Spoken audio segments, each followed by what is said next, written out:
These pilots are among the best of the best that flies into the world's worst weather.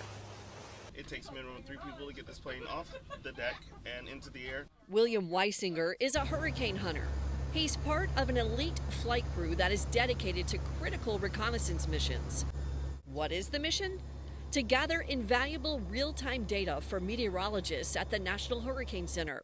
Responsible for all the switches and toggles and buttons up here, and I also handle in-flight malfunctions and emergencies. The steady stream of weather data will feed into computer models that help hurricane researchers get a better understanding of a storm's structure. This helps improve the forecast models, which assess the storm's threat before it makes landfall. I'm looking at the radar and the data, trying to figure out when the best time to drop this sonde is to get the data that we want, especially when we're flying through the eye wall of a hurricane. But the job is far from easy, slicing through the eye wall of a hurricane. We're all right.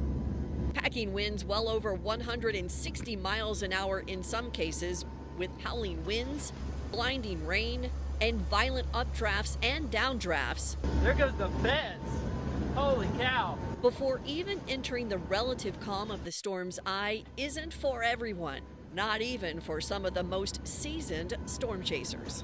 Are you back there? Yeah, we're good. During the course of an 8 to 10 hour mission, these flying weather stations are packed with instruments aimed at collecting live real-time weather data. On board, the 3-dimensional Doppler radar and a multi-mode radar provide different pictures of the storm's structure with precise detail.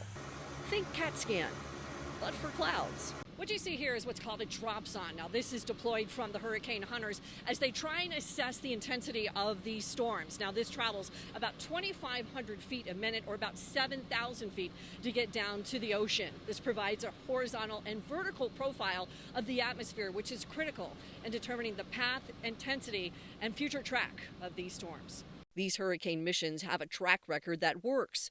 So far, the Hurricane Center says the data from these missions has helped improve the hurricane forecast tracks by as much as 30%.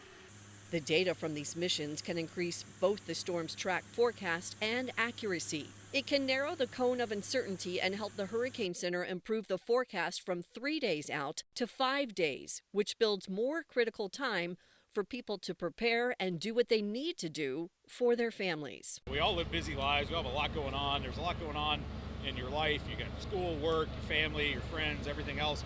Hurricane season doesn't care whether you're prepared or not. So you have to be ready and start understanding what your risk is. The Hurricane Hunter planes fly in a pattern passing through the center of the storm every 2 hours that collects data in all 4 quadrants of the storm. The scientists and meteorologists on board have the job of quality controlling all of the information that comes in from the instruments attached to the aircraft before it gets sent off to the Hurricane Center. That will provide life-saving forecast in the days to come. I'm Leslie Hudson reporting.